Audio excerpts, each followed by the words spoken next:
I said ayo. I said ayo. I said ayo. One man army against 50, bro. I stand on Time out. Used to be scared of Thriller. In other words, The Cowboys haven't beat a team above 500. They beat a team right at 500. But no, it's hard. It's hard because then they won't even play in the conference championship.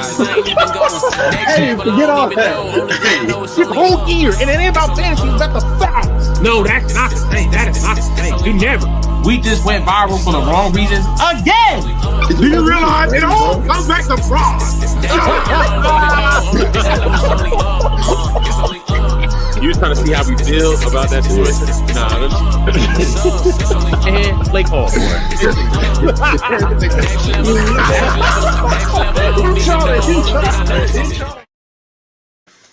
I said ayo. Yo. Yes, sir. Episode 110. I hit him with 110. Now you 110. 110 with the 110. 110. Now 110 equals 110. Oh my gosh. They didn't even catch that, man. You know that remind me of what I'm about to doodle bop. Doodle bop. Ming on yon.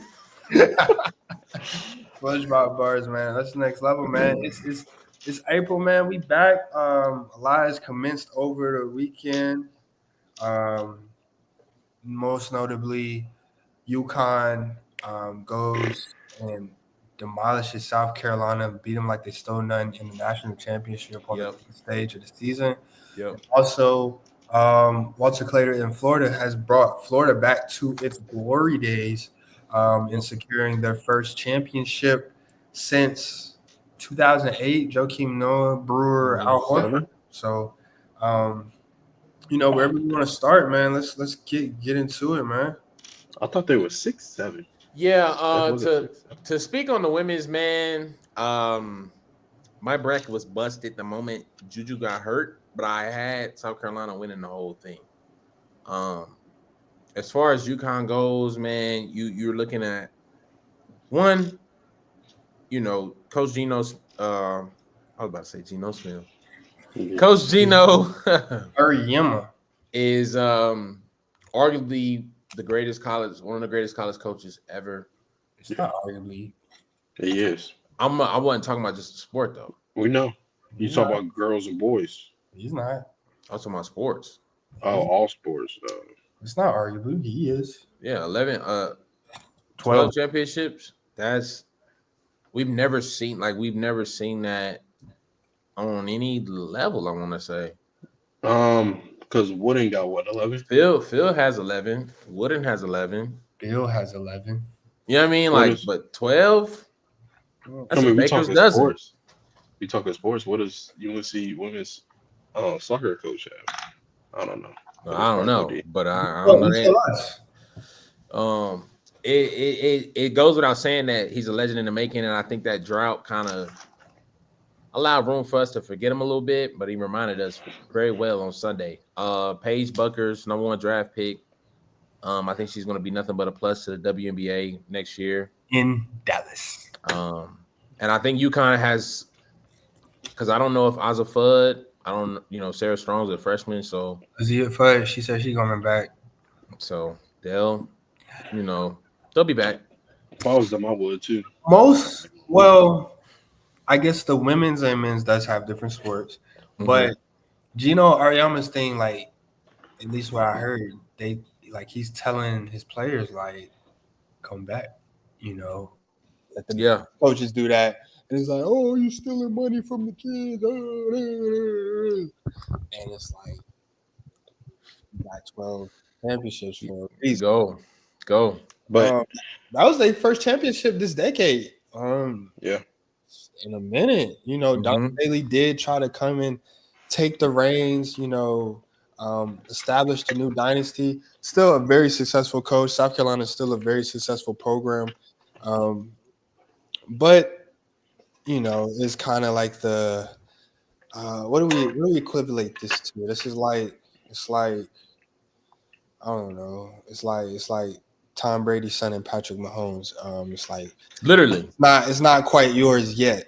Yeah. But South Carolina got reinforcements, man. They got the leading D1 women's scorer coming in next year to pile on top of the recruiting class, pile on top of the roster that they already have. From a talent perspective, South Carolina does have a more talented team.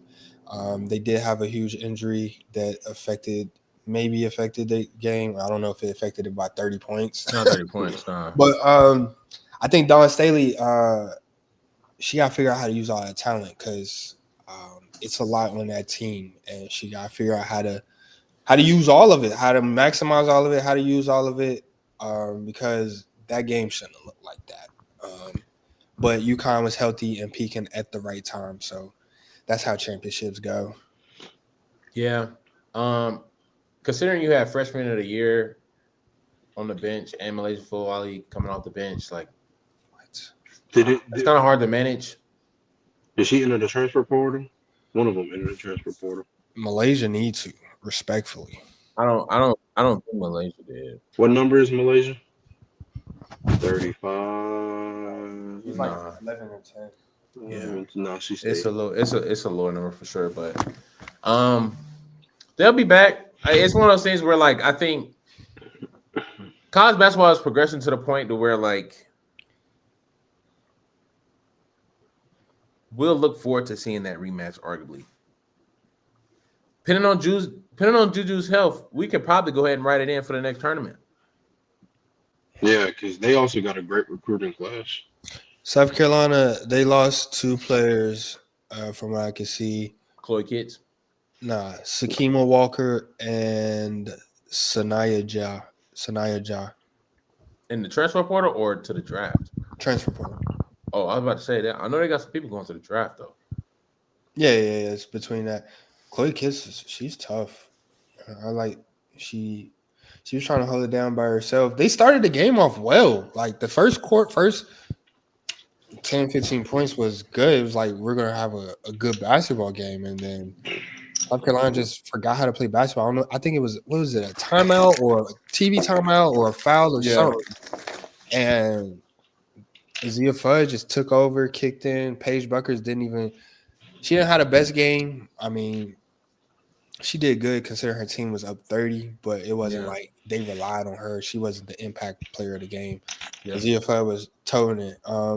As for Juju, ACL is a tough injury, in the women's sports realm. But she's young, so hopefully in USC, in LA, hopefully she gets the right training and can come back better. Let's see, it's she toured in March. Oh nah. Nah. This will be her junior season. Nah, it might be chopped on the junior season, respectfully. I mean, she could be back by like she's not 1.5 months.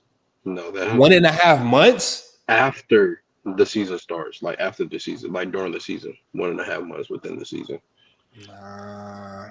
What's that about? January? From a statistic perspective, like the ACL is not friendly to the women's. Like it's so I don't see her having the speedy recoveries we see these days. It might be closer to a year before she's back to herself. But hopefully, and at that point, you might as well sit the season out, forego the season, and save your eligibility if you need to, or going into the draft for whatever that's worth. Go to where the money at. Stay in college. Yeah, because even the number 2 draft prospect, she transferring to TCU instead of going into the draft, and it's like. That NIL is as far as college retention, it's a big deal in basketball because, well, for men, there's no one and there's gonna be less one and dones, but like for women, it's like this equal is it. Nah, it ain't even equal pay. They get way more. No, I'm talking about to like the actual men on their level. Like it's closer. It's a closer gap. Yeah, so like why would I even like I ain't gonna lie, I wouldn't even sweat a bullet to be at the WNBA so quick. Why would I? That's crazy. Actually, I'm not gonna say what I want. I'm not gonna say what I technically could say. Nah, but we picking up what you're putting down. Yeah, but what's the rush? I mean, But and technically now the WNBA not even the highest paid league for women in America right now, is it? Don't they get more coins than the league they was just in? The They're doing Unrivaled. one-on-ones? The Yeah. Unrivaled. Yeah. I know the MVP winner of the one-on-one winner. Yeah, she got like $200K for winning the one-on-one tournament. Everybody else was just a participant. Okay. But yeah, I mean, it's night and day for the men's and women's. You go over to the men's side. Hey, Duke ended up not. Houston. Duke had one of the crazier meltdowns we've seen from a 1 seed, from a team in the Final Four. yeah. A lot of people want to compare it to Carolina's meltdown against Kansas. I can't go for that because our best player hurt his ankle in that game. Two of them did.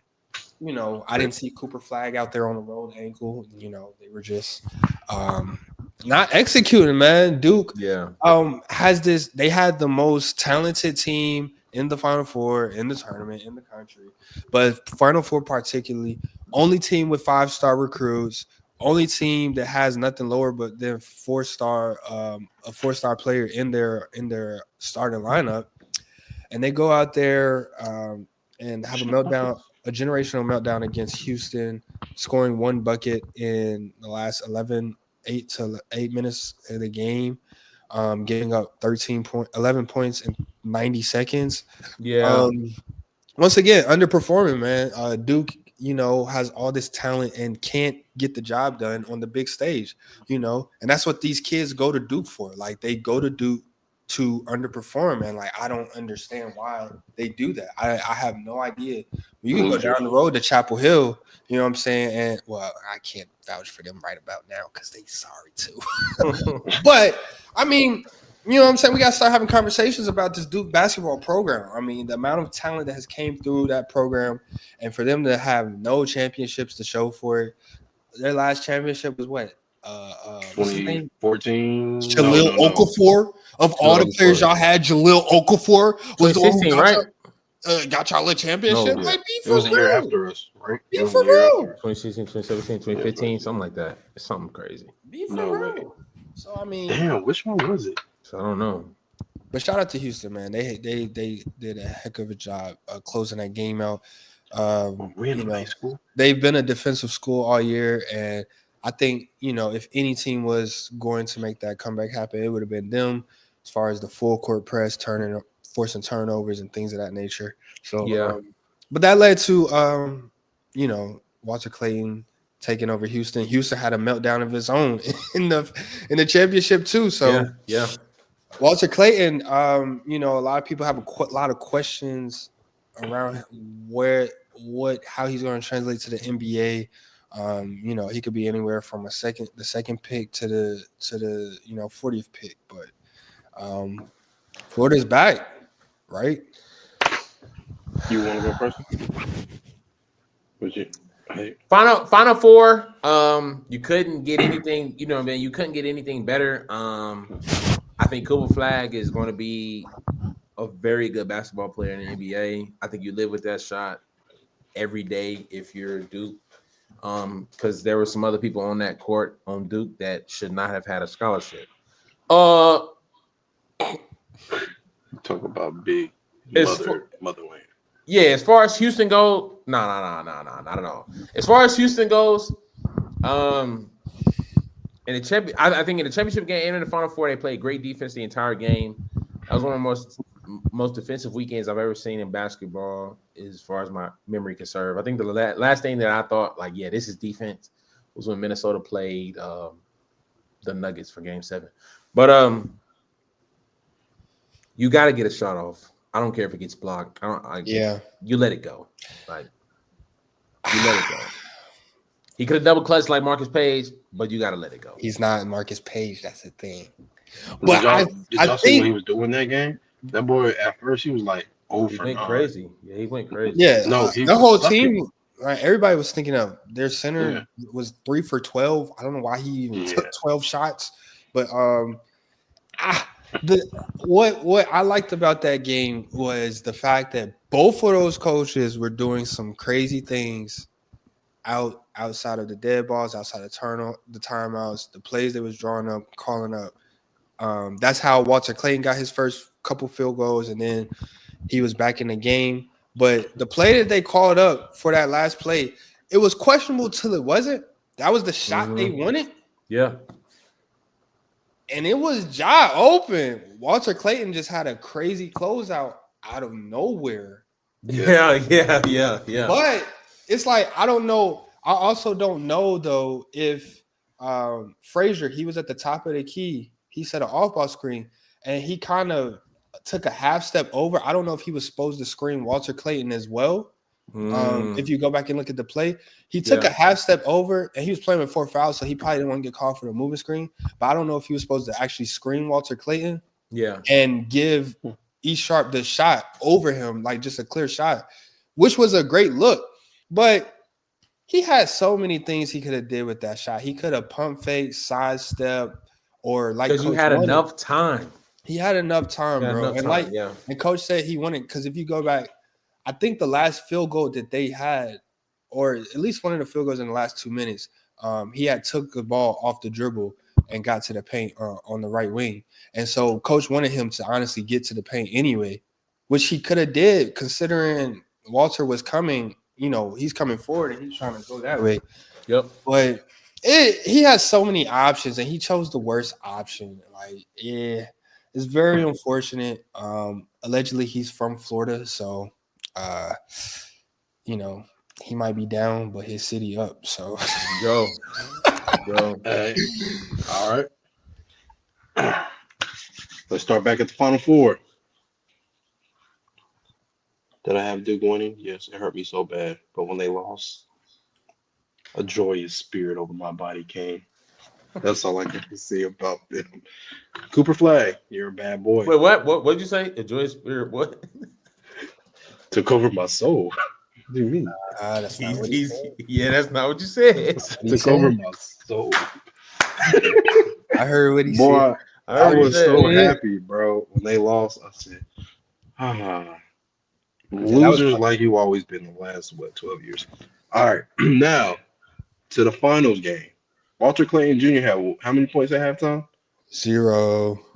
Hey, it did not matter. He was playing great defense. I wasn't even mad at him for having 0 points. That man was playing great defense. Houston in the first half was playing some of the best defense I have ever seen on a college court. I'm telling you that with like 10 minutes left, with 10 minutes played in the game, Florida only put up 10 shots. Nah, it was like a very low scoring game. Yeah, they was clamping them up, and they was getting shot clock violations too. I said, Now, we all watched the game, beginning to end. Number 21. I'm not gonna say your last name. I'm not gonna disrespect your family like that. Number 21. Now, what's his name? I'm. Oh, we're not disrespecting no man's last name like that. Number 21. Tight. I'm gonna say something wicked. Tight. You are trash. Like I'm sorry, bro. Like he hit 2 or 3 clutch points in 3 possessions back to back. After that, Cole, we're talking about the shot he didn't put up. Are we forgetting he dribbled into a triple team in the corner and turned the ball over right before that possession? Nah, he did fumble it though. I don't know if it was clogged, but he definitely fumbled it right before that possession. So he messed up right before that possession. And then you put up some. Hey, you should have gave the ball to number 4. Now him, I really can't remember what his last name is. I would have been okay with him shooting the ball for Houston. I think anybody but it was a great play. I think it was a great play. I just think wrong player, horrible, wrong. I think. But we talked about Walter Clayton kind of the entire tournament, bro. That's a play that you don't get from a point guard who is normally your offensive star. I ain't gonna lie, there's not too many guards in the league that's closing out like that. No, I'm saying he's not the one on that Houston team that day that should have been taking a shot. I would have lived with it though if Clayton didn't get there, because it was a very clean play, like very clean. Very clean, bro. It's like he just made the worst possible decision. Like he could have shot it into the block and fouled. He could have like passed it when he decided to bring it down. Like he just let it go. Like I mean, I also give him credit though for not touching the ball right after that, because you can't touch the ball after doing that. So I give you credit on credit. He even could have touched the ball. That would have gave him 4 seconds.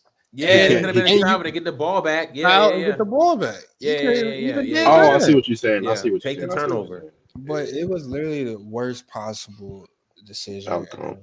Yeah, and like back-to-back possessions. Like people forgetting that first one because his last one was so bad.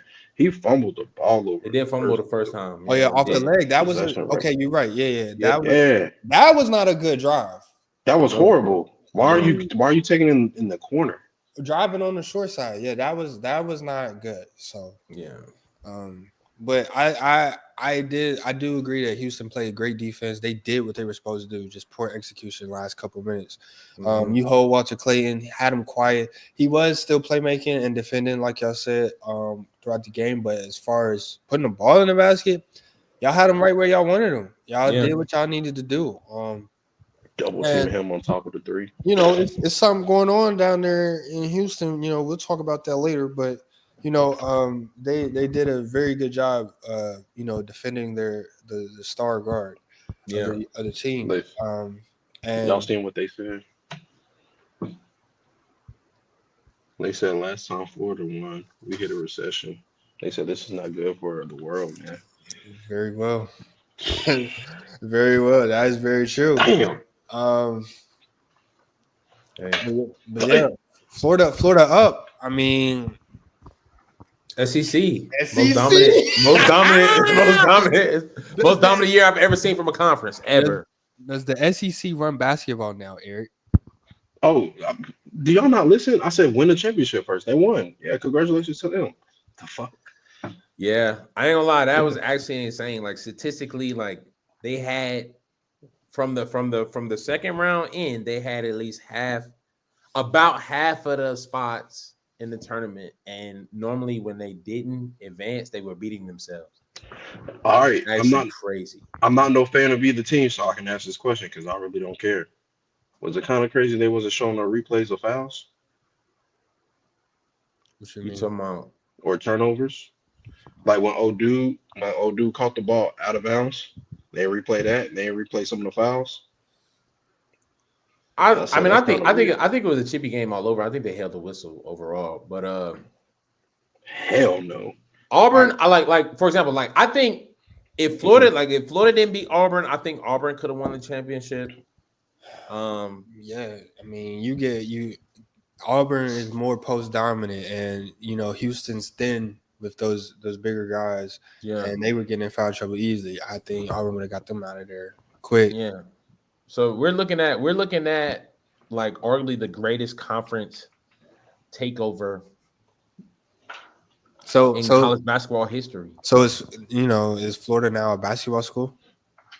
Oh, nah, those championships are too far apart. Wait, what do you mean? When was the last time they won a football championship? What are you talking about? Wait, what are you talking about? It's like 08. You just brought up championships. Yeah, no, but I'm saying like, what are you talking like? I said is Florida now a basketball school? For the year? Yeah. Nah, one championship don't make you a basketball school though. Yeah, and not only that, football championship. But listen. I never said they were a football school. The only other reason I say that is because they also have 4 transfers starting. NIL though, that's yeah, a new norm. So it's like if they bring that against them. It's like, can they keep bringing more players in? That's it's gonna get worse. I don't know if it was. I can't remember if it was it had to be football, but basketball or football. They said when the transfer portal opened up, they had 1,800 players in the portal. Yeah, basketball. That's basketball. That's insane. That's every team. Because divide that by 12, that's like over 150 schools. That's nasty, bro. That's very nasty. You look at the starting lineups of the teams, everybody had in the Final Four. Everybody had at least 2 transfers. Houston Only actually one had 3. did. Houston actually had 3 recruits. Duke had 4, And right? Duke had 4 or 5 because they're the freshmen. Yeah. Like, what are we talking about? But other than that, bro, the transfer portal is it, and that's why we have these 1 seeds, because these 1 seeds are taking the Cinderellas away from the Cinderellas and just piling them up, as the big schools, and that's what it's looking like. College basketball is about to be moving forward. We're gonna have all these all 1, 2 seeds in the Final Four. The Cinderella story is probably gonna be close to dead than ever, and I mean that's what it is. Like Norfolk State coach said, mid majors are just glorified JUCOs now. And the reason why is because at the end of the day, at the end of the night, when Cinderella got dressed up, she might have been the most beautiful at the ball, but when she went back home, she was still broke. She was still broke. So I don't care what you dress up, I don't care what you pretend. That bank account is not gonna change because of no magic spells, bro. It's over with. And nowadays, when you gotta, never mind. But I'm not gonna go down that rabbit hole. But you gotta have money to compete in the college leagues now, bro. It is what it is. That's crazy. But I mean, also since we're here and we're talking about it, is it a little too? Because when's the last time all 4 number 1 teams made it? The only time was 08 when that was a crazy. They didn't have NIL in 08, so. I mean, is this a one? Listen, wait. Is this like a 1-year thing, or is this because this ain't the first year we had NIL or the transfer portal? But I want to say those ones. So it's like the 2008 year was an anomaly. That is the only year it's ever been done. That's what I'm saying. How do we know and this year? If you look is? at those teams, you had Carolina with Hansbrough. You had Memphis they with were older Heroes. teams. You had Kansas with Mario Chalmers, and you had UCLA with Westbrook and Love. Yeah, but what I'm saying is this isn't the first year with NIL, and this isn't the first year with transfer portal. So is this just out the blue year? Is next year, is it going to look like this, or are we going to have Cinderellas again? I mean, the way it's planned out, I think this is what it's going to look like moving forward. If you heard, I can rewind it, and I didn't say it was going to be just 1 season. I said 1 season, 1 or 2. Yeah, 1s and 2s. Like that's what it's going to be moving forward. I mean, you look at let's see. You go. I mean, let's just pick a random team like like Magnesia State. Oh, okay. Cinderella, go. That was the closest thing we had to a Cinderella. And they trying to get the general manager in the transfer portal. Nobody's safe. He had NC State. He did try. He had NC State. Exactly. From McNeese to ACC. Nobody is safe. Your ball boy is not even safe. That's ridiculous. And that's where we at. That's where we at with it, man. The ball boy is outlandish, bro. That's where we at. That's the first one they took, too. He didn't even take a player first. He didn't even take the player, bro. He was making more money than the players anyway. He had 100 bands off of carrying a boombox. Bro, nobody is safe. And Duke already said, yeah, they got 6 players draft ready, but Duke got $8 to $10 million to spend on their roster right now. And it's Duke, and they a private school, so it's unlimited. Honestly, they do what they want. But they said we got $10 million in hand ready for the next season right now. Yeah. So it don't matter, bro. They're gonna get the stealing players, they're gonna get the recruiting players, bro. That's where we at with it. This is where we at. This is college sports. It's not even college sports no more. You a intern, you a pre-employee now. Nah, this internship, I want to be an intern all over again. Because they get paid well. And I think the saddest part about this is I feel like NIL came around the same time that the HBCUs were about to pop off in both sports.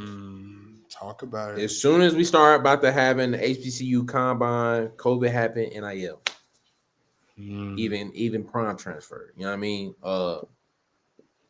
NBA, Mikey Williams was debating on going to Howard. I want to say Thon Maker. Howard got a couple picks. They had got Thon Maker. Oh yeah, Thurman, come off. Yeah, Trash. Yeah, they were on a rise, man, and then this NIL is blowing like HBCUs. You can cancel it. This is based off of how I've seen the financial aid offices operate. You might as well cut it. You might as well focus on them books. Don't worry about basketball season. Focus on them books. Yeah. Keep your head to the sky. If you want to stay in shape, it's over with. It's over with. If you want to stay in shape and be what? Go ahead. That's what you do. I'm on some real stuff. Like if you're just trying to get college paid, D1 AA, D2, that might be your route. But if you're trying to get paid and if you're just trying to make some money in college, bro, don't even like I can't convince my son to go to an HBCU now. If he's getting an offer from a power forward. Yeah. You know what I mean? Like, why would you know what I'm saying? That Black Power stuff is good.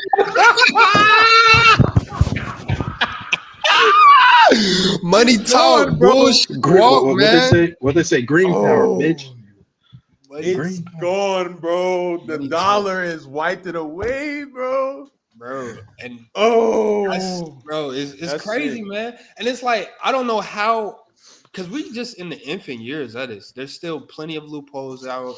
Yeah, we don't know exactly how wild this is gonna get. Like, there's because this NILs, there's no cap space on schools because they're not employees. There's no union or whatever. So we actually don't know how wild this is gonna get. We don't know where this is gonna go. It might just kill the college sport. We don't know, and they might just turn it into amateur leagues. Like we actually have no idea where this goes. Yeah. So it's gonna get worse. Like, it's going not worse, but it's gonna get more even wilder. I think until it gets to a point where it's like, somebody gotta regulate this. Somebody gotta stick their hand in there. But this is where we at with it now, bro. I see Melo. He was like, shout out to Hall of Fame class 2025. He was like, if you're a mid-major school, you're going to have to start putting these kids on the contract. That's the only way you're going to do it. Like, if you come here and get this NIL, we're going to put you under a 2-year, 3-year contract just so I can get some kind of return, so you can't just have a good season and up and bounce. But that's just one of the many ideas that's being thrown out as to how to handle this, because, I mean – it's like, or they also said you might have to get to a point where you have like a FCS of basketball, because you're not going to be able to compete. You don't have it now, You're not going to be able to compete with the Power 4, Power 5 schools for much longer at this rate. So it's a lot. It's a lot of brainstorming that got to be done about where they want to take the sport, where they want the direction to go, and if they find with it going like this, then it'll be as it is. But if there is like, they want the Cinderellas back, or they want the top talent playing top talent. It's going to take a lot of wiggle room and ins and outs to be straightened out about how they want to handle this NIL and transfer portal. Yeah, as far as like the regulations go, I think they will make adjustments in a few years because they've given the kids too much power. And it shows. And then from a I guess fan perspective, you've got to get rid of what used to be. Like, the thing about me watching Marvel movies now is that I always compare it to the Thanos and the Iron Mans and the Thors. And it's like, bro, I'm never getting that back. So let it go. First phase, first phase. So now it's like, bro, I have to let go of the Butler making it to the championship. I've got to let go of VCU making it to the Final Four. I've got to let go of Florida Gulf Coast University. I now have to pick a powerhouse going into the season based off of recruits, NIL, money spent, and just stick with it to the tournament. Because if you honestly think the best players are going to turn down $2.1 million at 18 years old, idiot, you have lost your mind. To go play for their father's school or go play for the hood. You know what I'm saying? No cap. At 18? $2.1 million at 18. Do you see these rappers out here with 18 years old? You see these streamers $2.1 million to an 18-year-old is dangerous. And you put him on a college campus. Never mind. And honestly, bro, it's like I hear y'all, but they really can't do that unless they start doing something with coaches. Because if your coach can leave at any time, great point. Your players can leave at any time. That and until you're able to, unless you're able to stop that, you're literally not able to stop the players. Because a lot of players do follow coaches. Yeah, that's what we saw in Colorado on the other side, flip side. Yeah, coaches do it at any time. Speaking of Colorado, though, they did have their pro day, their sought after pro day. You know, folks really wanted to get their eyes on Shedeur, considering he didn't participate in the NFL Combine alongside Travis Hunter. Shedeur, I mean, we spoke with before. I mean, I'm not surprised at the reactions coming out. You know, they're nitpicking the black quarterback, nitpicking, you know, the star's son, he's patting the ball. Dan Orlovsky said he doesn't throw the ball with velocity. He wants to see him drive one down the middle. Like, bro, y'all being ridiculous, bro. Cut on the film, cut on the impact. Like they said, bro, we've won at every level, bro. Yeah, we've helped or improved at every level. And so, you know, they're nitpicking Shedeur, trying to get his draft stock to fall. And now, you know, you mess around and get Will Howard in the first round, or that's why Jalen Miro is getting invites to the combine. To the combine, yep. I mean, you got that, and then you got Travis Hunter on the flip side, who apparently did not do any DB footwork. I mean, any DB drills. Did all receiver drills, and you know, I'm gonna just scratch my head on that. I mean, do you really need to do any DB drills when you're doing wide receiver drills? What else you want to see him do? Like, turn on the film. That's a good question. If he's out there doing something, he's doing something. Like, why do you need to see him do DB drills? Then why do we need to see him do wide receiver drills? Because he needs to make sure Shedeur look good, so you don't get dropped out of the top 10. Bro, they got 3 NFL. But it's like the same thing. You'll be looking for him at DB. You can kind of see it when I'm doing the wide receiver drills. Nah, this is what I think. I think the reason he did that is because he was sending a message to a team that's drafting him. It's like, hey, if you don't plan on playing me at receiver, bro, don't bother drafting. I mean, yeah, I understand why he did it, but it's like, I don't know about everybody else on this panel, but I think his bread and butter will be at DB. Yeah, and I think he's proven there, and I think that'll be his main position. But I think it was just like, bro, I want snaps on offense. So just to convince you, let me give you more on offense, because Shedeur, although he was on the field a lot, Shedeur he didn't have one favorite receiver. Yeah. So his stats are limited at receiver, but it's like he still did great. So he played just as many snaps on both sides. No, he did. But I'm saying, like, he said it's not targets, like it's not like it's not like a Cooper Kupp situation with Matt Stafford. That's like saying Jeremiah Smith had limited targets. That's just how the offense was. I'm saying though, imagine a guy like if I'm being seen as a DB and I want to prove wide receiver and I want you to make sure that I'm getting the snaps and formations at wide receiver, I'm not showing you no more DB. Because if you're not sold on DB, you're not drafting them at all. Let me see. Honestly, I think Travis Hunter is a very raw player on both sides of the ball. Like, from what I saw on the pro, even the wide receiver stuff he was doing, if it wasn't for them that sky top dreads and the brand name on his back, you'd be like, who is this guy? Like, he didn't look fluid at receiver, even with the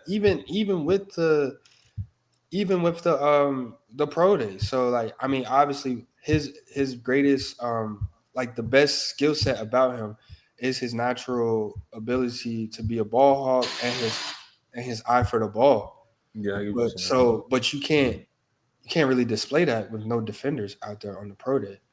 And that's fair. I mean, so like I'm looking at him run these routes, and they did not look fluid like receiver like. So I don't even think that was a help to him. But I mean, it's not like he went out there and looked like if he was coming out as just a receiver, and at least what I saw at the pro day, like I said, his game film is completely different than what's on the pro day. Like I understand that, but if like they said, coming out wide receiver, and they do the wide receiver rankings, and if he was coming out strictly wide receiver, I understand why people don't have him as top 2, top 3. They're gonna put him top 5. So it's not like he was out there showing up at receiver on pro day. Yeah. I mean, we don't know. I mean, it's clear he doesn't have a PR team. So why you say that? I'm just saying, it's like he probably is like just doing what he wants to do, which a guy that talent can up to a certain degree, because it's not like he's trying to get in trouble. He just when he wants to play football, he's playing football. As far as Shador goes, man, I think what we're gonna get is another Lamar Jackson situation where NFL scouts are gonna be idiotic to not draft him, and then he's gonna fall to a team that actually is a playoff team, and he might not start off the rip. But when he does start, it's over with. You can let him fall. You can let him fall if you want to. It's over with. Who do you think would do that? Rams? Who do you think is in like a position that where they would draft him and need a quarterback in the near future? The Rams have Matthew Stafford. For now. Look at this. They need to think about the future. So yeah, they got to think about the future. If I am,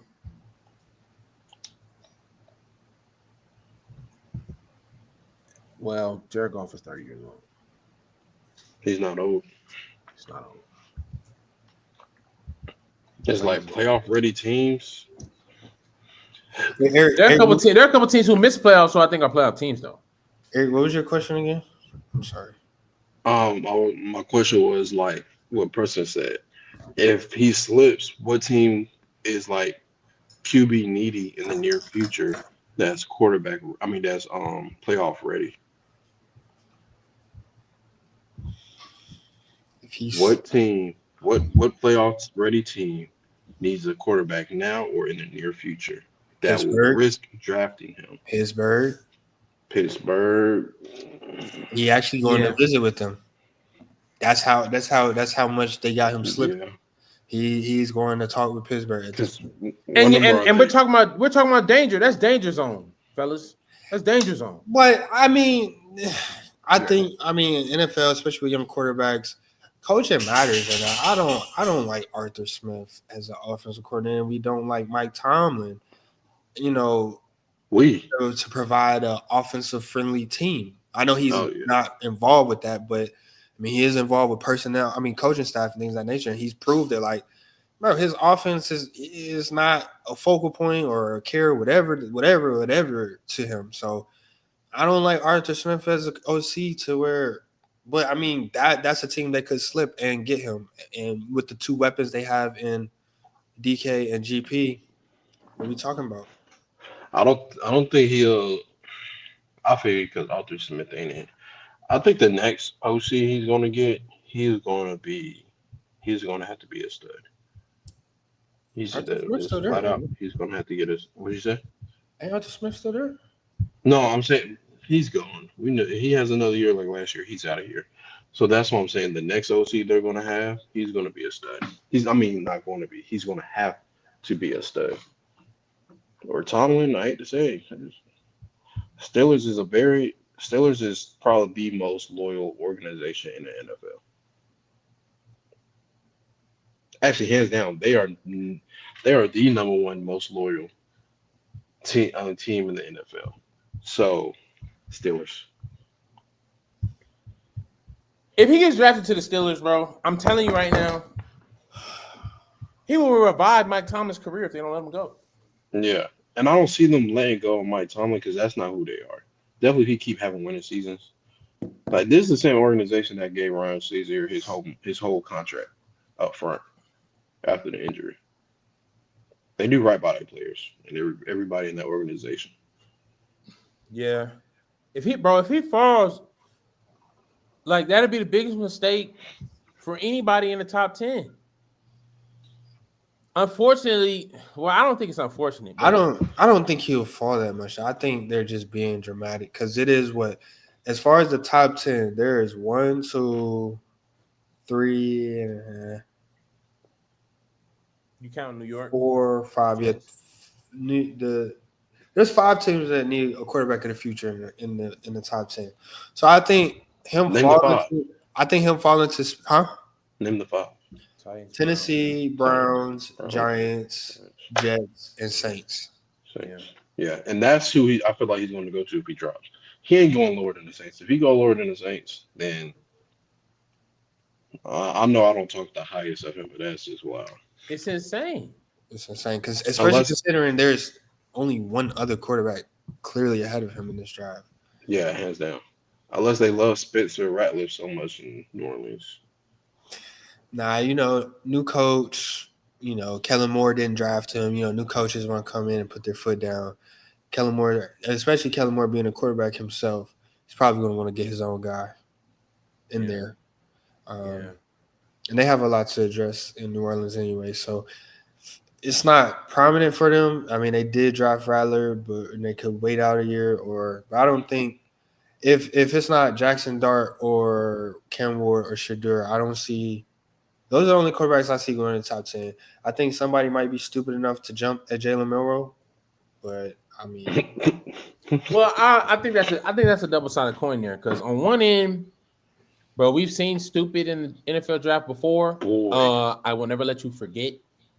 Mitchell Trubisky was the second quarterback taken off the draft when Patrick Mahomes was still sitting in the chair. And didn't y'all trade up for that? We traded up from number 3 to number 2 as if Mitchell Trubisky was on the block. That's the worst franchise move I've ever seen in my life. On the other side, though, like I said, bro, 4-3, low 4-3s at quarterback, bro. If you faster than the whole defense, I don't care.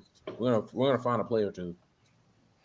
But it's like outside the top 10, outside those 5 teams in the top 10, I think the only other teams that need quarterbacks will be the Colts and the Steelers, and maybe the Dolphins. But other than that, those are only 3 teams that need quarterbacks. And to be fair to his explanation, we've seen a quarterback kill it at the combine. He ain't do shit in the regular season. And he went top 5? Anthony Richardson? Yeah. Yeah, now he's battling with Daniel Jones for starting job. Yeah, I have more faith in Milroe than I do Anthony Richardson as a prospect. But it's like prospect, yeah. Well, it's like so, and then even with those teams, so it's like if you have Anthony Richardson, why do you draft Jalen Milroe? Because I'm pretty sure they're probably the same age. If not, Anthony Richardson might be younger. I think Anthony Richardson might. Nah, they're the same age. Yeah, I'm going up or under. I mean, over under. But yeah, and then you have the Steelers. I don't see the Steelers jumping at Jalen Milroe when you just let Justin Fields walk. So yeah. Unless it's one of those things, and that's one thing. The Jets actually have Justin Fields, so I don't see them jumping at Jalen Milroe either. That Aaron Glenn would be fired before he gets to walk on the field. Yeah, no doubt. You can bet your bottom dollar. But I think the only thing about the Steelers thing, if Jalen Milroe is drafted by the Steelers, then that is revealing that Justin Fields locker room thing in Chicago was not a lie. What was it? The reason Chicago Bears got rid of Justin in the first place was rooted in locker room issues. Outside of gameplay, like because he didn't have a bad season. If anything, he was a part of the team. He's your last 1K rusher, isn't it? You're saying stats that are all believable. Like I'm telling you, we're horrible.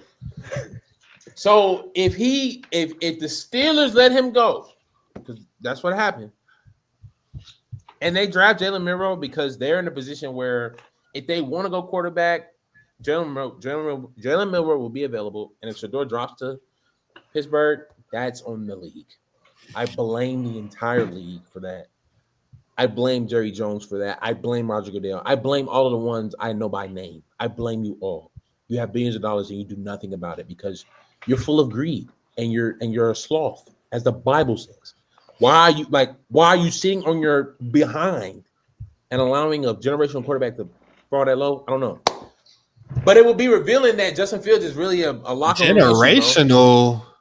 Shedeur Sanders is different, dude. I don't care what nobody says. Okay. He led the nation in completion percentage with the offensive line that I've seen in high school. What high school? With all due respect, I'm getting past that offensive line. And I mean it. And I haven't gotten 3-point stance in a few years. I'm getting past that offensive line. What was the last generational quarterback you seen taken in the draft? Jaden Daniels. Jaden Daniels is not generational. He had 3,000 yards.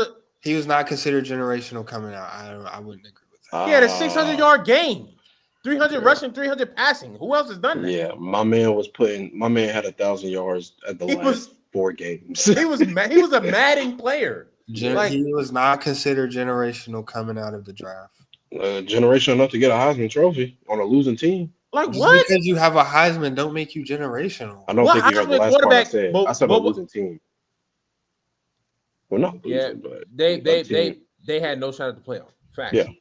Yeah. What Heisman quarterback that has ever been drafted before did we not think would make an impact in the NFL to a generational level? Troy Smith. What? Troy Smith. Like, let's get it started. That's 15 years. That's plenty of. You just asked a question. That's just the first. That's over 15 years, though. We can go all the way back. Was Marcus Mariota generational? Nah, I didn't like him too much. Yeah, I didn't. That's another one. Huh? Marcus Mariota was not generational, a generational prospect, but Jaden Daniels was. Yes, Jaden Daniels is definitely better than Marcus Mariota. What? As a prospect? Easy. That's easy. Obviously he was, but we are talking about 2014. There was not many Marcus Mariotas out there. Jaden Daniels is a Marcus Mariota. The only reason he won, all due respect, because they didn't want to give it to Jameis again. With all due respect. Yeah. And I mean that. Because Jameis Winston was somebody I thought was going to change the NFL. And he did. Oh, he did. He's still doing it to this day. He's eating W's right now. He's got inducted in the Florida State Hall of Fame. Shout out to him.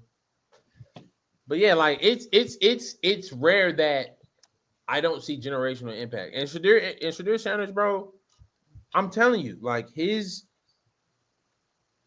offensive line, bro. Bryce Young was a generational quarterback. Come on, y'all. Easy. He got drafted by the Panthers. His career was cooked the moment he got drafted. So did Jimmy Clausen. Like, what are you talking about? Jimmy Clausen ain't won no Heisman. Cam Newton, on the other hand, generational. Cam Newton is a generational quarterback who got drafted by the Panthers. His career is not cooked. But he's also 6'6". Cam Newton is 6'5". Cam Newton's number one wide receiver is on the way to the Hall of Fame. Can you tell me who the number one wide receiver was last year for the Carolina Panthers? I bet you couldn't. Well, you said Cam Newton's number one receiver is what? Was Steve Smith. Yeah. Future Hall of Famer when he came into the league. Can you tell me the best wide receiver he had coming in that year at Bryce Young? Pro Bowler Adam Thielen. See? And you see how you said Pro Bowler as if like he went to the Pro Bowl that year? You know what I'm saying? Like, come on, you said Hall of Fame and Pro Bowl. Hall of Fame and Pro Bowl is actually like two different stratospheres. Wow. So my point is the only thing that's keeping Shedeur Sanders from being generational is the fact that teams don't like the Sanders last name. And I honestly think that the Falcons made a good decision in drafting Michael Penix, but if they would have waited one more year,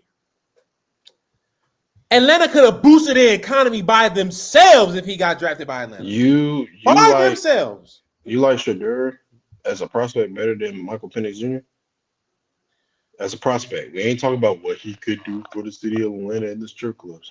We're talking about. I don't think it's a wrong. I don't think it's a wrong answer either way. That's how I answer that question. I don't think one is clearly better than the other at all, especially the year before. But bro, I'm telling you, like,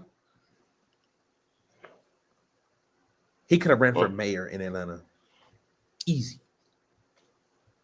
But you know, shout out to the NFL, man. They want to see Jackson Dart get drafted. I think this. Let me see. I mean, hey, Jason Tatum had a mean. I think he'll be. overtime. I think the Saints might snipe Jackson Dart if the Jets don't. But if you the Saints, do you how much? Never mind. How much better do you get? Yeah, you really think Jackson Dart? But with all due respect, if JJ McCarthy got drafted in the first round, there's no way Jackson Dart's not getting drafted in the first round. Respectfully, I know I like JJ McCarthy's not that good. Say it. Say it with your chest. Say it with your chest. I know I like to talk trash about him as a Michigan fan.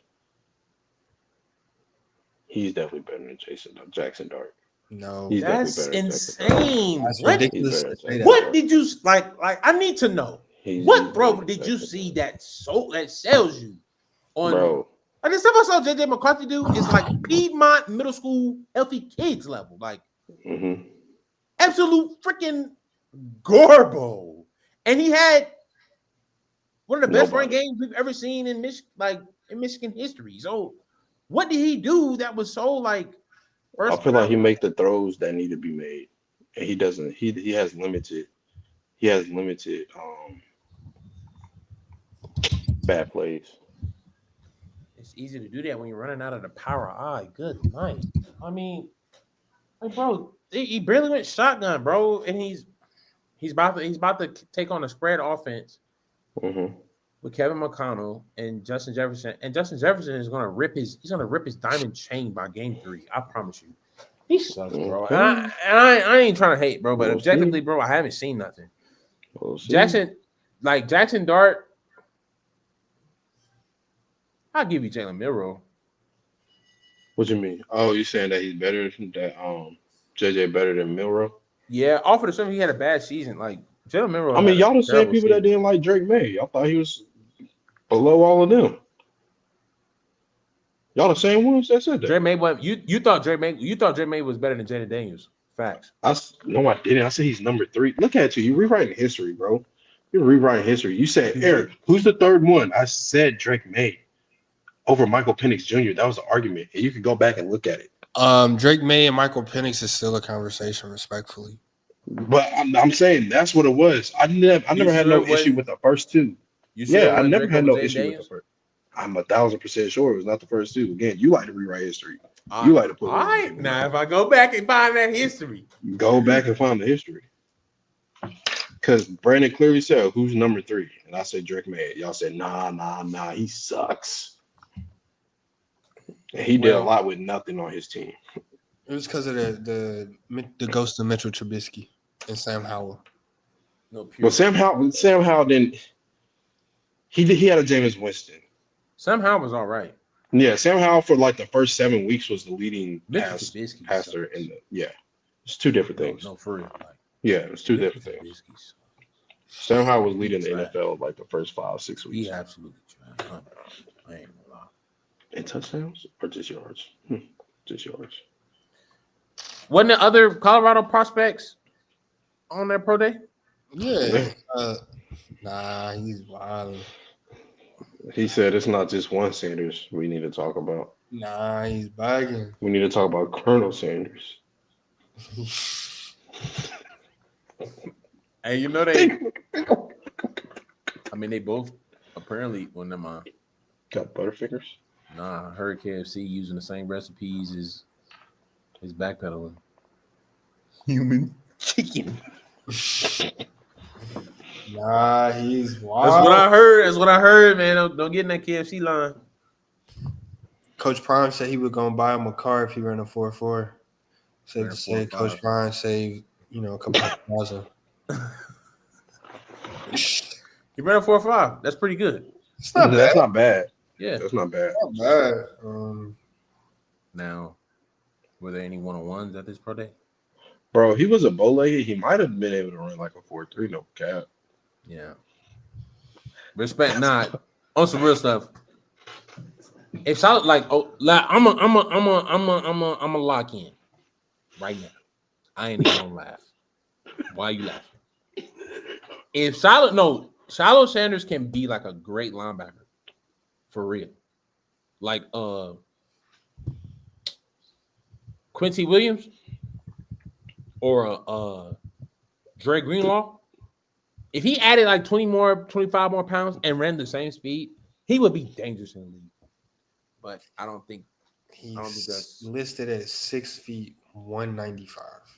That's linebacker. No, it is not. What is Drake Greenlaw? Drake is Greenlaw. short. Or maybe Fred Warner's that 195. No, he's not 195. No, not 195. No, I'm talking about height. I'm saying. But he said add 20 pounds when he said his spit. 215? 6 foot 215? Playing Greg Greenlaw 6 foot 230. Okay, add 40 pounds. Not too crazy. Add 40 pounds and expect him to still run a 4.5. I'm not gonna lie. He doesn't even look like at that point he's putting fries in the bag. But 5'11", 230 is Quincy Williams. Bro, I'm telling you, bro. I told you I'm telling you, bro. He could be a great linebacker in the league. But he don't even look slender. He look kind of chubby. He looked kind of stock. That's what I'm saying. If he it's just like, bro, I'm not trusting him to be nobody's free safety. Bro, maybe he's yeah, I'm not trusting none of that. Maybe since his last name is Sanders, you don't have to like lift weights like that, but maybe he can add a lot of muscle. Muscle weight. It's possible, bro. Yeah. It's possible. He can be in the league. Hey, bro. Yeah. And he definitely gonna get a chance in camp. No, Dion is not no bulky.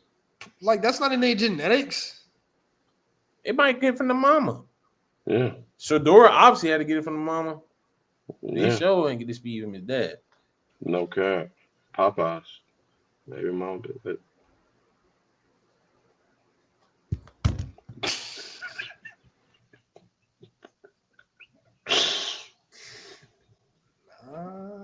Listen to him. Y'all get him. Hey, this ain't on the. Y'all ever had a 12-piece? A 12-piece? Yeah.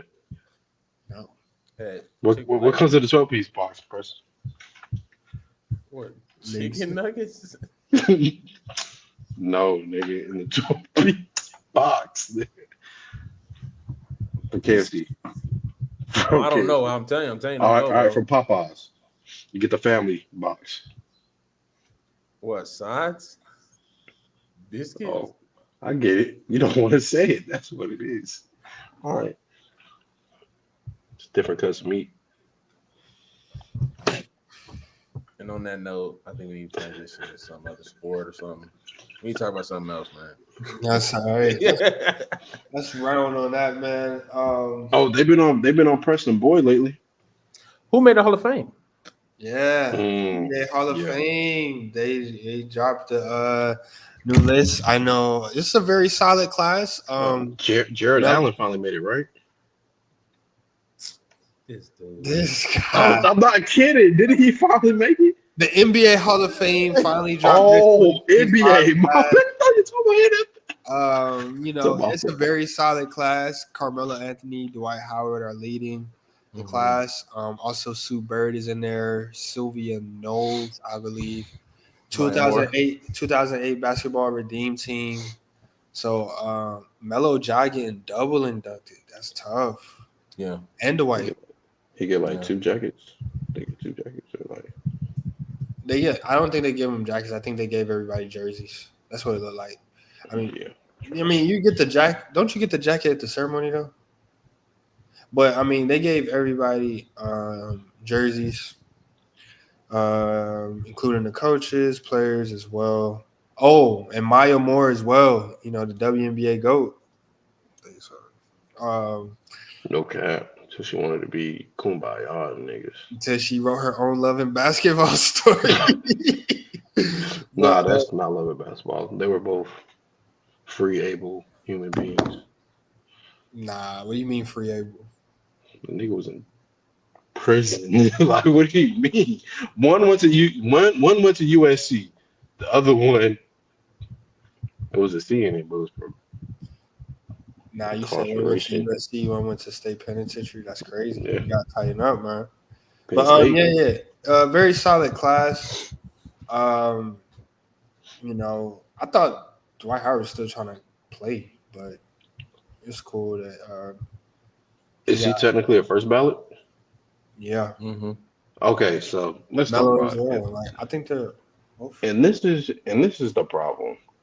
This is why the NBA is also a joke. Because how did you have a top 75 and you didn't put a first ballot Hall of Famer Dwight Howard in it, but you give him a first ballot Hall of Fame? It makes no sense. Well, I think that Was it Dame Leonard in it in the 75? Dame Lillard is the first ballot Hall of Famer in basketball, though. Yeah, that's cool. But was he in it? Top 75, yeah, I think. Yeah, over Dwight Howard. Get the hell out of here. He has no accomplishments. Yeah. Respectfully. Dame Lillard does not rank higher than Dwight Howard.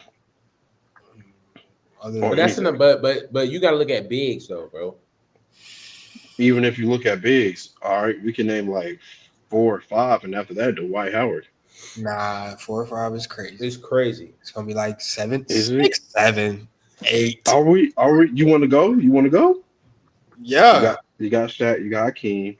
You got Bill Russell. You got Wilt Chamberlain. You got. I don't know. We're allowed to say his name no more. Are we saying 4 or 5s too? Are we saying 5s or are we talking 4s too? Because that does matter. Because he's a 5.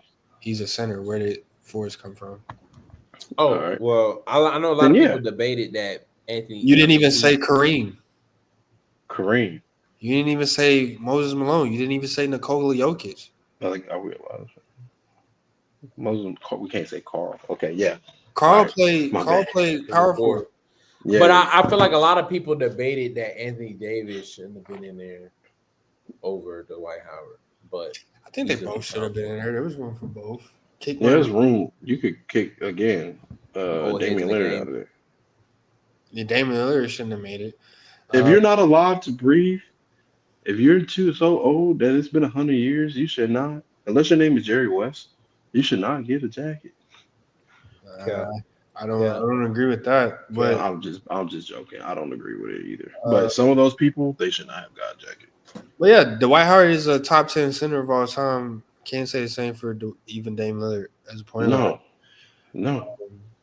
Speaking of top 10 centers of all time, I did say a name in Nikola Jokic, who did just put up a 60-point triple-double. Mm-hmm.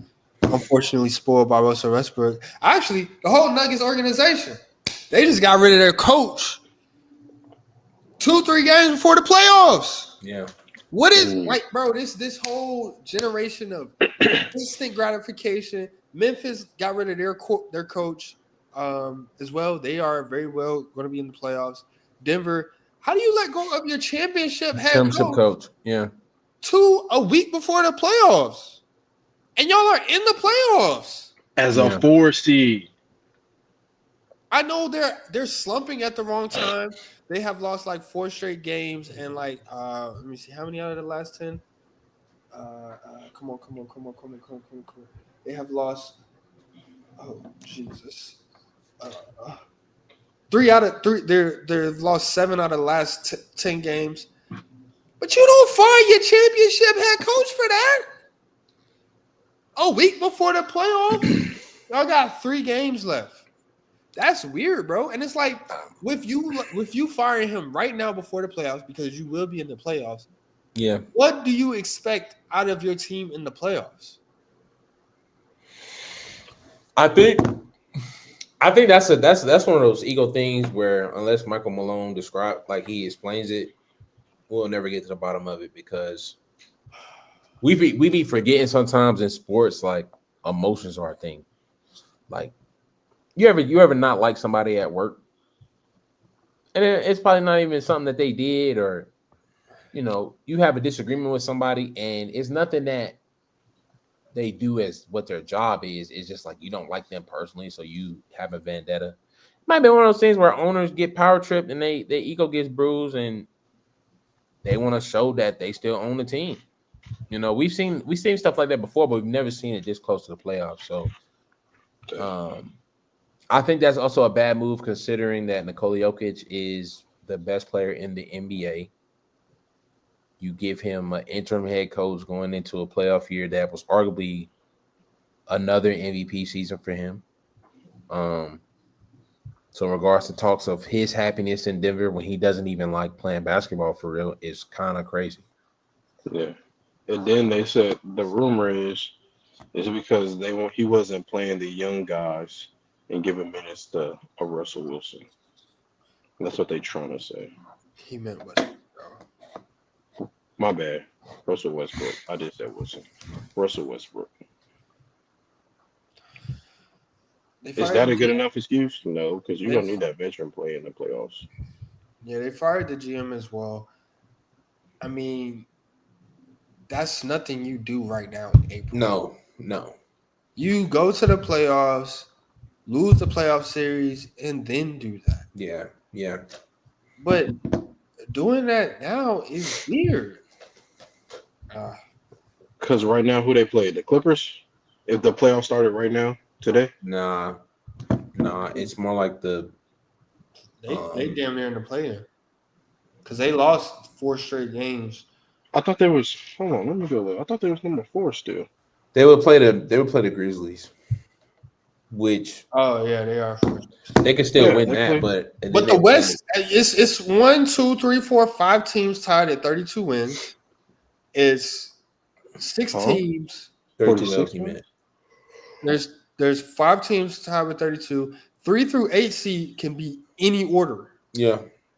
Rockets, they looking like they're gonna be the 2 seed. Yeah. They've locked up 2 seed.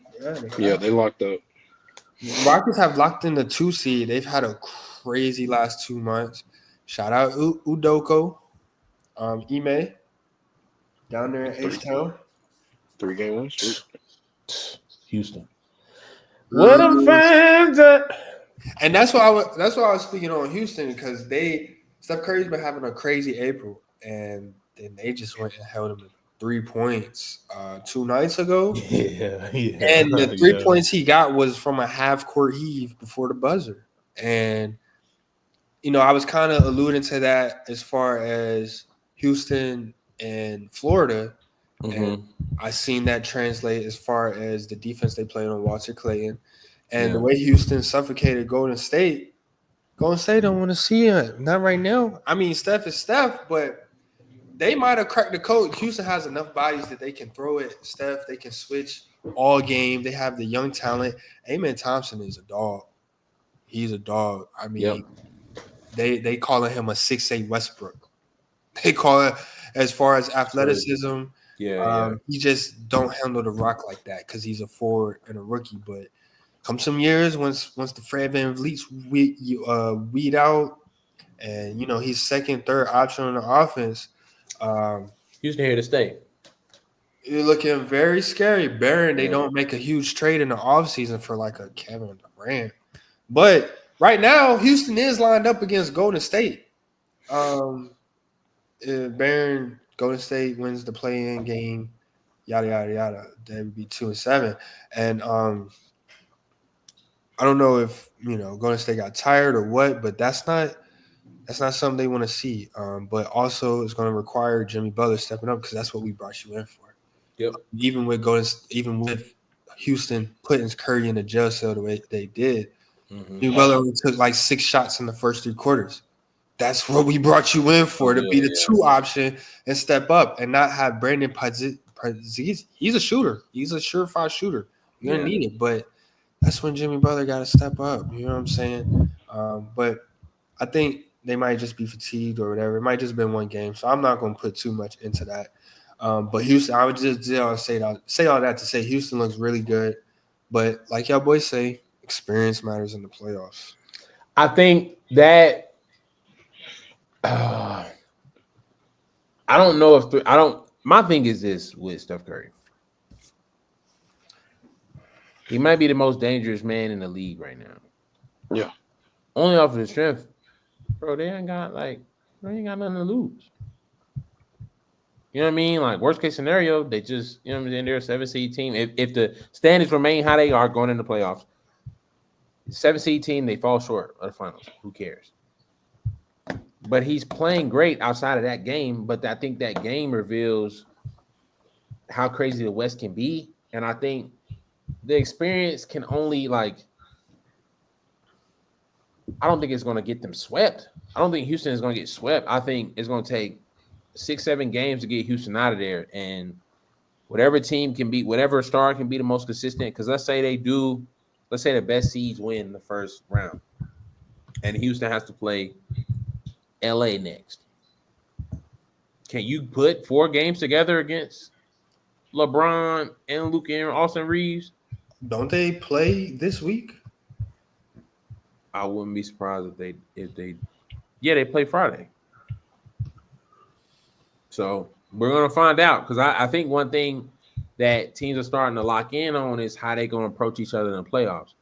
For example, the Lakers and Warriors when they played each other recently, wherever Luka was at, the ball is also there. Like that, it's stuff like that where it's like, bro, I mean, all these teams are beatable if you ask me. And then the Lakers stomped through the Thunder, and then they just beat the Lakers in return tonight. So, like, they already played. God. Yeah. OKC time, I guess. But it's one of those things where, like, who can put together 4 games? And I don't think you're going to get 4 games of shutting down Steph Curry.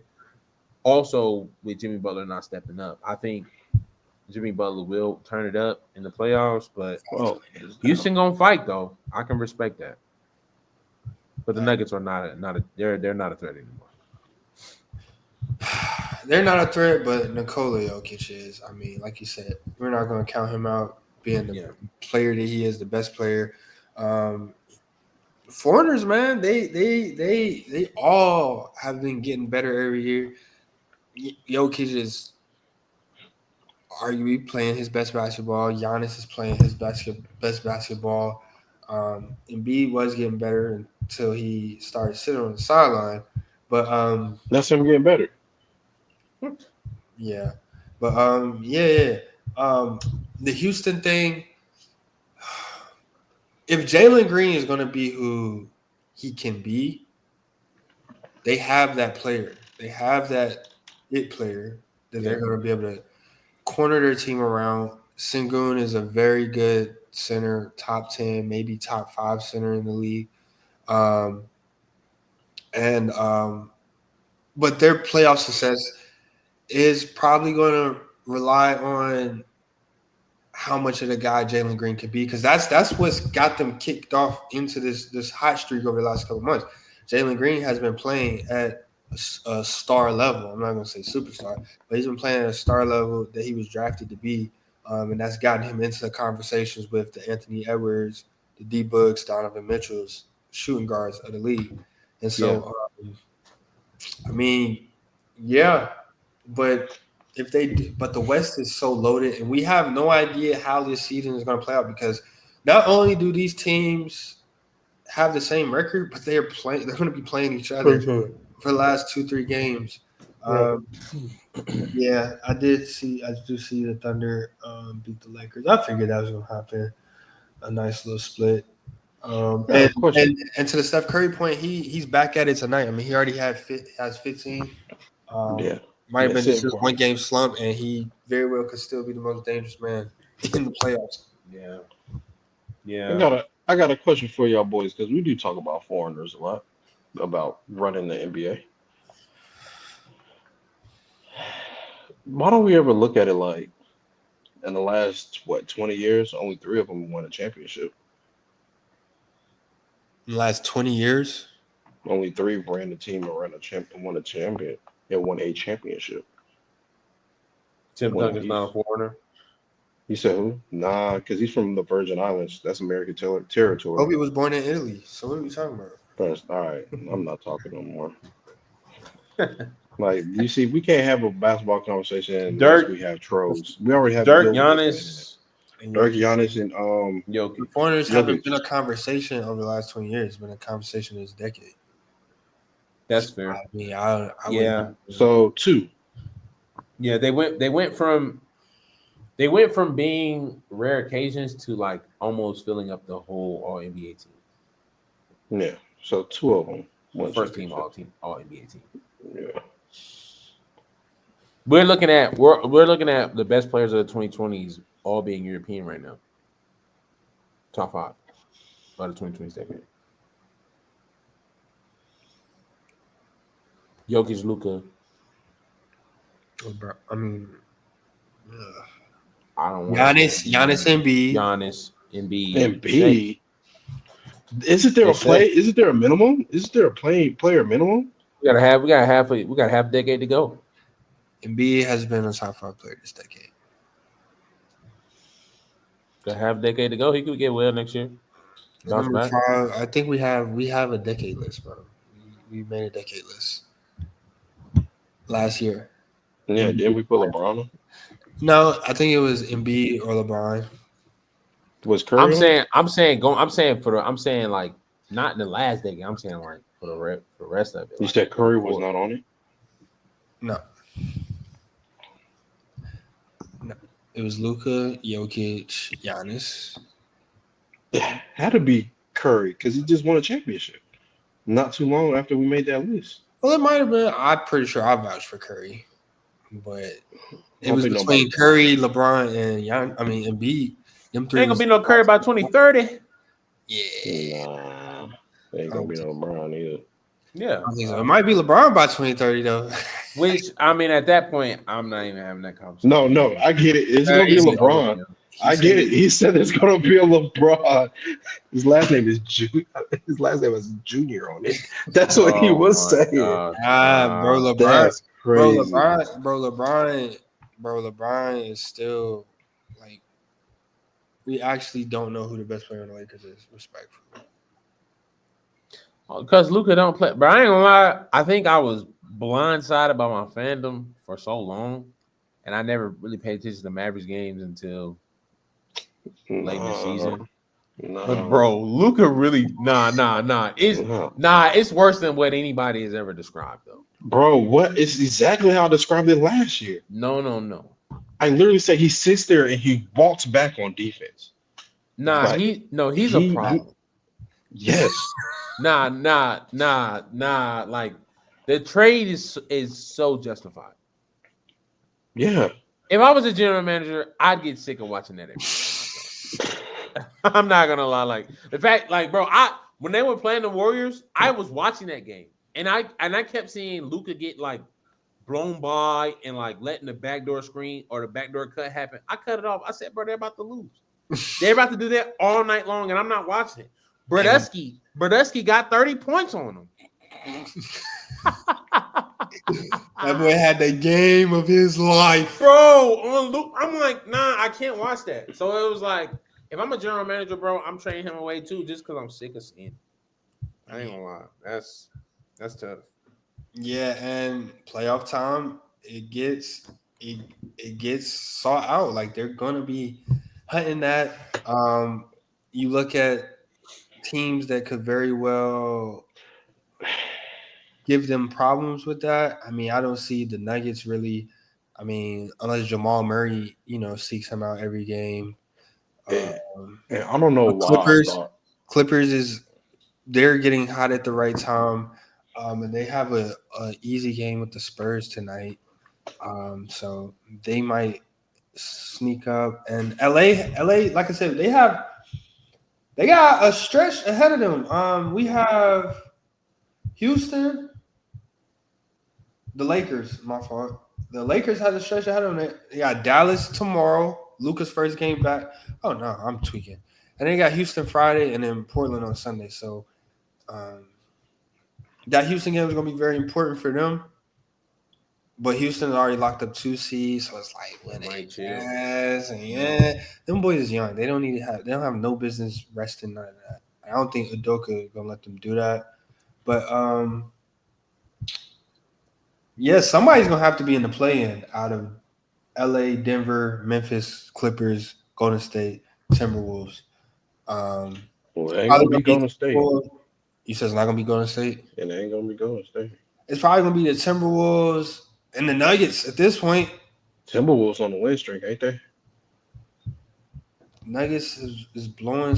They're blowing games. Got rid of the coach, and their last 3 games. They got Sacramento tomorrow. They see Memphis on Friday. Friday's gonna be crazy. It's gonna be great. Friday's gonna be a good game. And then they see Houston on Sunday. Bearing what Houston wants to do. Golden State still looks good. They're blowing the Suns out. Oh my gosh, the Suns! I believe this will be their elimination game, right? Probably. Yeah. They I think so. Because they are 2 games. They're 2.5 games behind Dallas. Yeah. With 3 games to go. Phoenix actually has 4 games. And Dallas has 3 games. They play the Thunder. Yeah, why is the ESPN schedule like They play the Thunder after this. You talking about at the top? Yeah. Yeah, that's trash. I just do full, and then I'll scroll all the way at the bottom. Yeah, that's what I'm doing, but it's the fact that I have to do that. Like, it's weird. But yeah. Who plays the Thunder? They play the Thunder tomorrow. The Suns after the Warriors. Good night. It was a great season. It's over with. Yeah, and it looks like they're gonna lose this Warriors game. Pack their lunch. Oh no! I think Thunder. So who going into the playoffs? Whether it's the West or East, who y'all think like has the most to gain in this playoffs this offseason? The most to gain? Gain in the offseason for teams. Teams, players, coaches, whomever. The Hornets need to gain Cooper Flag. The Phoenix Suns need to gain a whole new roster. San Antonio. I said offseason or postseason? My fault. I meant postseason. Oh, you meant postseason. I meant postseason. Oh, okay. Who has the most to gain, whether Western Conference, Eastern Conference, NBA postseason? I feel like that's such a weird Thunder. They could gain my respect. They could gain respect of everybody if they go deep in the playoffs. Individually, okay, here we go. I think the Thunder are on the scope. Your favorite, it's probably finals or it's probably conference finals or bust at this point. Not gonna lie. Yeah. So I'm not mad at that team wise. I think individually though, it's probably James Harden. Mm-hmm. He has revived the outlook of his career. He has kept the Clippers afloat when Kawhi wasn't playing. Mm-hmm. He's playing some great basketball right now. Mm-hmm. And if they win ball games, and if they mess around and make a run to the finals, we've got to start putting him in some conversations that people act like he's not already in because of his stint with Brooklyn and Philly. And it's like, nah, them are just bad runs. James Harden's different, bro. And out of all these teams in the West that we just talked about, we have not talked about the Clippers being led by James Harden. I'm not gonna lie. I think James Harden is cemented where he's at. Like, he can end his career today, and he will still be the 3rd best shooting guard of all time. Like, what the third fuck? is crazy. What the fuck is you talking he about? can end his career today. And He's first off, he's better than D Wade. Yeah. Okay. Yes. Respect. James Harden. It's so nasty to say That's that. crazy. It's nasty to say that because That's I crazy. don't like James Harden game at his peak. 2-level score, 3-point floaters, but playmaking he brings, and like you said, what he's been able to do into age 35. What was D-Wade doing at 35? He was already a 4-time champion? No, D-Wade 3-time got champion. D-Wade got 3 rings with Shaq and 2 with Bron. Like, what are you talking about? Yeah, he got his first ring. Third year in the league? At 35, D-Wade was averaging 18. Only thing about D-Wade, bro, he has no MVP, bro. He was never the Like best Dwayne player, Wade. best conversation in the league. Wait, hold on. Wait a minute. Once Is he better Dwayne than Wade your boy? Is he better than your boy? McGrady? Is he better than Jerry West? Wait, James Harden? yes. What? Easy. Just asking. He's because he's already top 5 shooting guard, but like If we're talking best, well, it's weird, bro. But James Harden, I mean, if somebody want to have a conversation about him being third best, because Dwayne Wade, you look at his career, bro, he had 10 great years, maybe if that, 7 to 8, 6, 7. Dwayne Wade's career is not. Once he turned 30, his career was a glorified Jamal Crawford. Like, if James, let's say, which it didn't happen, so we can't say it, but let's say James Harden won a finals in 2018. It's not even a debate. It's not even a debate. Then he's not number a 3. conversation. Yeah. But I think the fact that he has no championship, That's is the a only debate. conversation. Yeah. And never led a team to a championship, if I'm not mistaken. Last time he won, he was number 6. Yeah, but I mean, Dwayne Wade has never been like. Yes, the first year let's say it. Please say it. He's never had a best player of the year conversation. The year he won, he his did. first ring, 2009. 2009, he did when Bron stole the MVP that year. He was from Dwayne Wade, from Kobe. But so exactly, Bron should have been third. It should have been Kobe, D-Wade, Bron in 09. So you're saying he was fighting for number 2? Your boy said it best. Being number 2 is just being the first to lose. That's why I didn't bring up the bracket tournament. How I had better brackets than all 2 of y'all, both y'all. But it didn't matter. I was number 2. Don't matter. Yeah, to Ricky Bobby. But I mean, yeah, James Harden, bro. I mean, like you said, the fact that he has. I don't think not only he's been able to keep up and, like you said, revive his career, but I think he's been able to revamp it in the later years and adapt a little more, add a little more to it as well. And yeah, a postseason run from them and Kawhi, I mean, that would be huge. That'd be tough. I think player with the most to gain.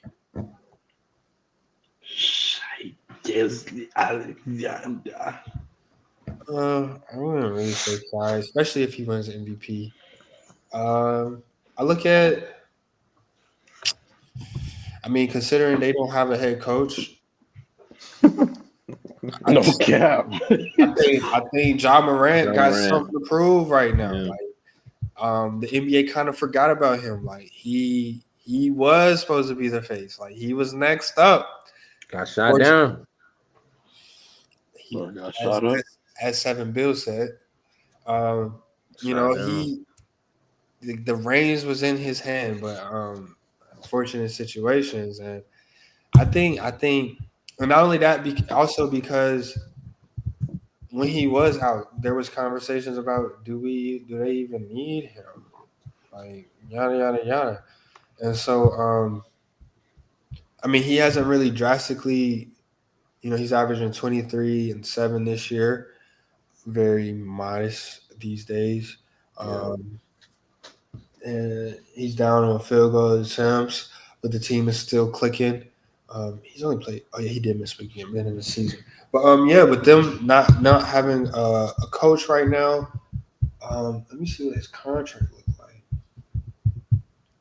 Let's see, multi-year extension in 2019, 2022.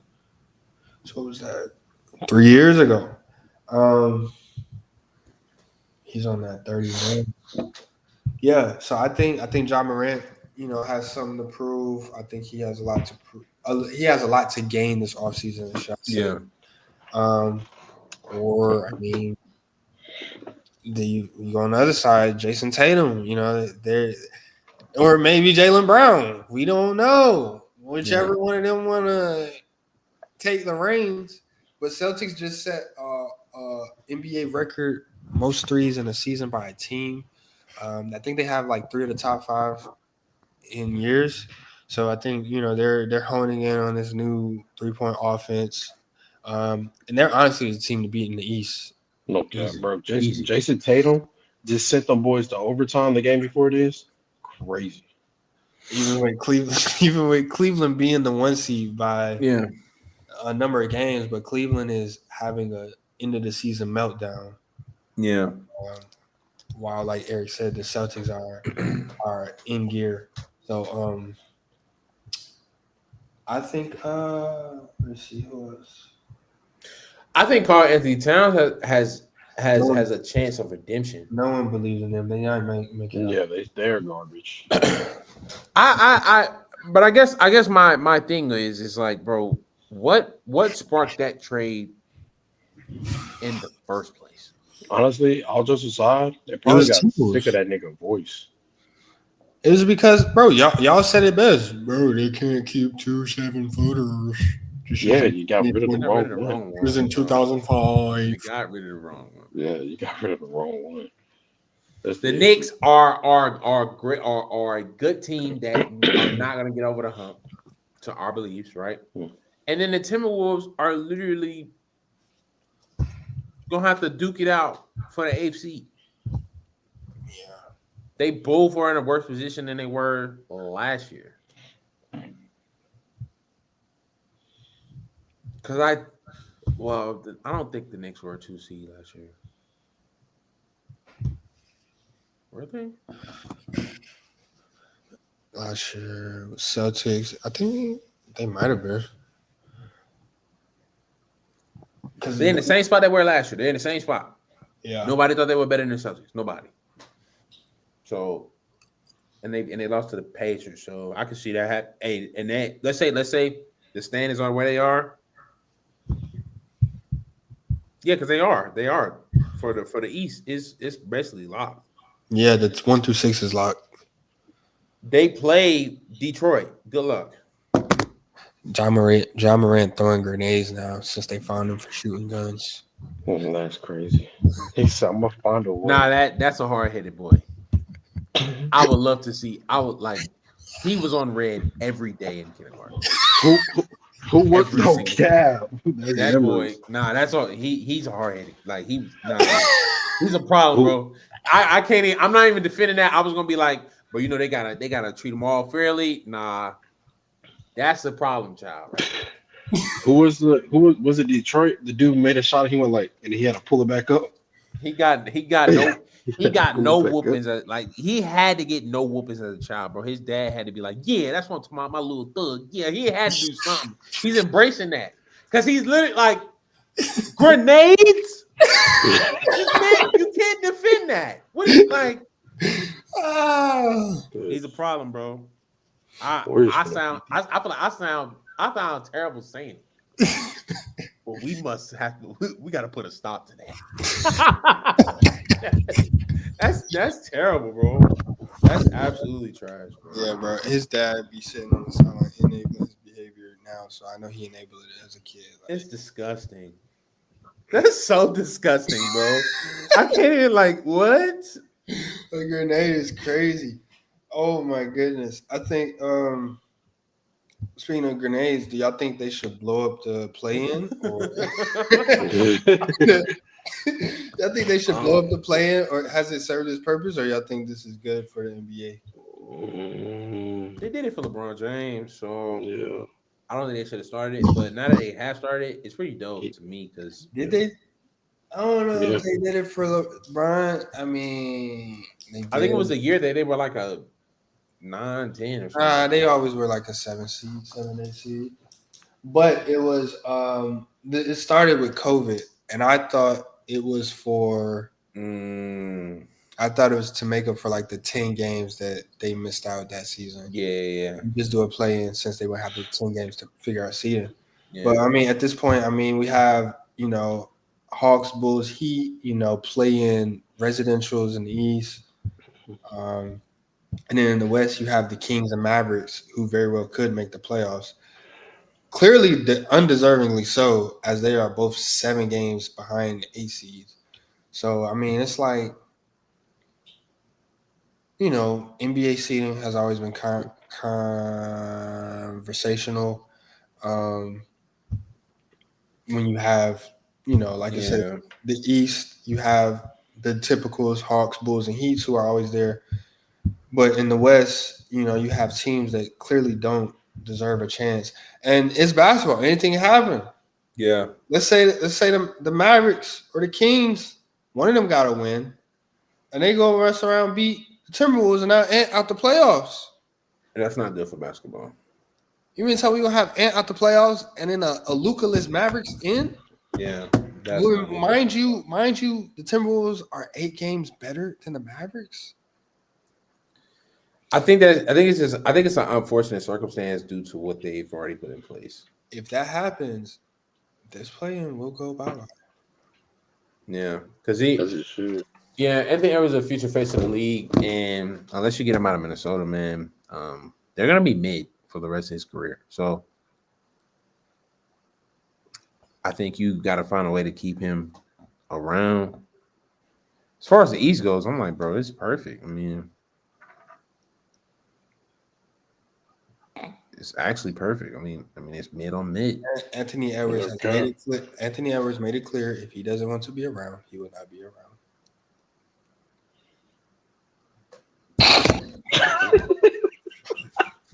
Bro, in the fucking episode, bro.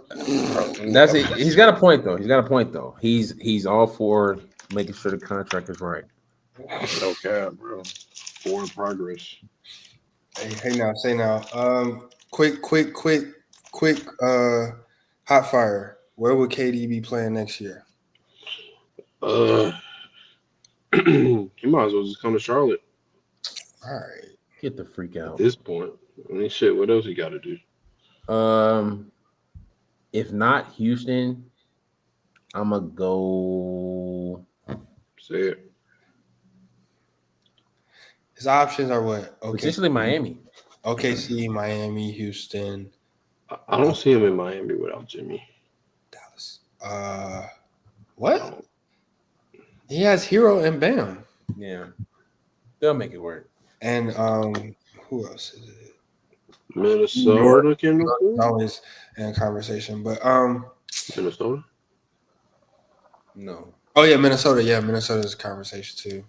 Play with Ant. I don't know. I mean, it just depends on how the West plays out. Honestly, you know how KD do. Yeah, he might go back to the Warriors. Every team makes it the farthest. Lakers. Champions. Are Lakers really championship contenders? No. I don't think they got to beat the Warriors. The Warriors. The Warriors got to get benched too, bro. The Warriors got to get benched. The Warriors are scary. Warriors gonna be. I mean, we just gotta see how seeding gonna play out, and because right now Lakers will be playing the Clippers, and Clippers. That ain't gonna be sweet. Clippers are in that prime time where they got Kawhi. I think Kawhi came back in January, so he's 3 months into his season. He very well should have lasted throughout the playoffs, but hey, James ain't guarding Luka. Luka ain't guarding James. Double negative. Yeah, great basketball. If James gets Luka, I'm pretty sure they would see that out. And Zubac is a very good center that the Lakers let walk. They don't have nobody to guard Zubac, so that ain't a sweet matchup for LA. Yeah, they could very well lose to Buddy, who was what's that owner name? Who are you talking about, bro? That boy was in the stands. You talking about Nico? No, the owner. Who you trying about? The Clippers owner. Oh nah, watch out. Steve, what's his name? Steve Ballman. Nah. Next round, man. There you have it.